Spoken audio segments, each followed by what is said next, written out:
नमस्ते और सुई पर एक और अपडेट वीडियो में आपका स्वागत है। सुई चार्ट अभी भी इस अपर ट्रेंड में है। स्थानीय स्तर पर हालांकि हम मई स्विंग हाई से पुल बैक में लग रहे हैं। ये पुल बैक होना ही था। बहुत से लोग इस पुल बैक का इंतजार कर रहे थे और मुझे खुशी है कि यह वास्तव में हो रहा है। हम अब उस सपोर्ट एरिया में भी पहुंच गए हैं जिसके बारे में हम बात कर रहे थे। इसे डॉलर $2.09 और $3.04 के बीच परिभाषित किया गया है। यह मानक सपोर्ट एरिया है जो बढ़ती कीमतों के लिए एक सेटअप प्रदान कर सकता है। कभी कभी लोग कहते हैं कि ये सपोर्ट एरिया बहुत बड़े हैं, इसलिए हमने माइक्रोस्ट्रक्चर को भी ट्रैक किया ताकि हम ये जान सकें कि हम कहाँ हैं। लेकिन ईमानदारी से कहूं तो वे इतने बड़े नहीं हैं। ये इनाम और जोखिम का सवाल है। मेरा मतलब है कि अगर आप मानते हैं कि ऊपर की ओर तीसरी लहर की रैली सामान्य रूप से कीमत को एक 138% विस्तार तक ले जानी चाहिए। मान लीजिए कि कीमत थोड़ी कम होकर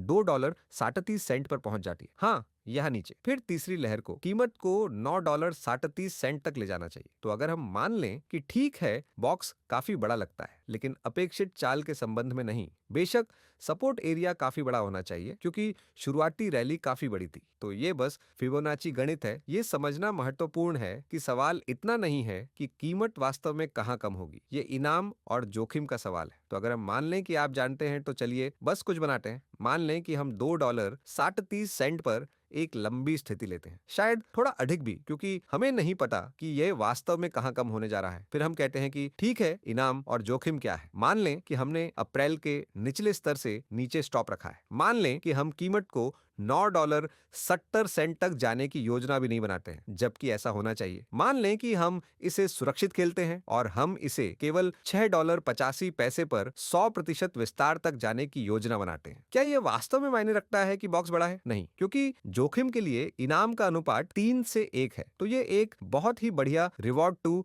रिस्क रेशियो है। भले ही आप वाइड स्टॉप सेट करें, एक बहुत ही वाइड स्टॉप, और भले ही आप बाजार के वास्तव में अपने आदर्श लक्ष्य तक पहुंचने की योजना न बनाई, अगर यह पहले आदर्श लक्ष्य तक पहुंचता है या अगर हम उस विचार के साथ खेलते हैं तो हमारे पास 5 से अधिक का रिवॉर्ड टू रिस्क रेशियो भी है। ये वास्तव में बहुत ही बढ़िया रिवॉर्ड टू रिस्क रेशियो है। तो मुझे बस ये सुनिश्चित करने की जरूरत थी कि हर कोई ये समझे कि हाँ, बॉक्स बड़ा लग सकता है लेकिन आपको इसे बाद में होने वाली चाल के संदर्भ में देखने की जरूरत है। ठीक है, तो ये समझना बहुत ही महत्वपूर्ण है। जब तक रिवॉर्ड टू रिस्क रेशियो 3 से ऊपर है, यह वास्तव में अच्छा है। कभी कभी 2 भी ठीक है, बढ़िया नहीं है, लेकिन यह वास्तव में 2 से नीचे नहीं होना चाहिए। लेकिन 3 से ऊपर कुछ भी बढ़िया है। ठीक है, अब और यह तभी है जब हम वास्तव में तीसरी लहर के बाद रुके। मेरा मतलब है आदर्श रूप से यह सभी 5 लहरों का निर्माण करेगा, है ना। यहाँ शायद $10 से $12 या उससे भी अधिक, लेकिन अभी के लिए यह बहुत दूर है। तो यह हमारा समर्थन क्षेत्र है। $2.09 से नीचे ये पहले से ही हाँ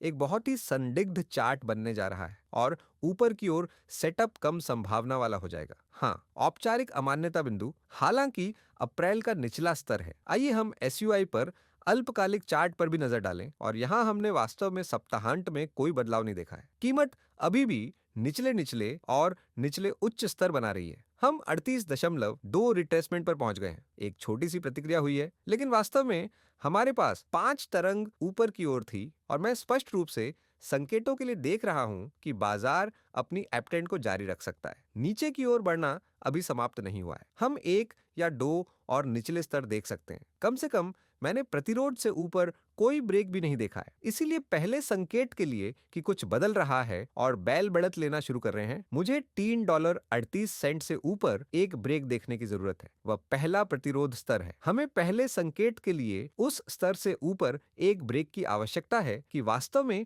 किसी प्रकार का निम्न स्तर बन गया है। और फिर अगला प्रतिरोध $3.75 के आसपास है। यह पिछला स्विंग हाई है। यह पिछले स्विंग हाई के 60-60 बहुत महत्वपूर्ण है। इसीलिए जैसा कि मैंने कहा, हम वर्तमान में निचले निम्न निचले उच्च स्तर बना रहे हैं। हमें उच्च उच्च और उच्च निम्न के उस क्रम में वापस आने की आवश्यकता है और इसके लिए उस स्तर से ऊपर एक ब्रेक की आवश्यकता होगी। इसलिए अभी के लिए दबाव नीचे की ओर बना हुआ है, लेकिन मैं पहले ब्रेकआउट सिग्नल के रूप में $3.38 के स्तर पर पूरा ध्यान देता हूं, क्योंकि बड़ा टाइम फ्रेम ऑफ ट्रेंड आगे बढ़ रहा है। ये एसयूआई पर अपडेट है। मुझे उम्मीद है कि आपको अपडेट पसंद आया होगा। अगर आपको पसंद आया तो कृपया लाइक बटन दबाएं, कमेंट और सब्सक्राइब करें। और अगर आपको वास्तव में सामग्री पसंद आई है तो कृपया चैनल सदस्यता देखें। बहुत बहुत धन्यवाद। अलविदा।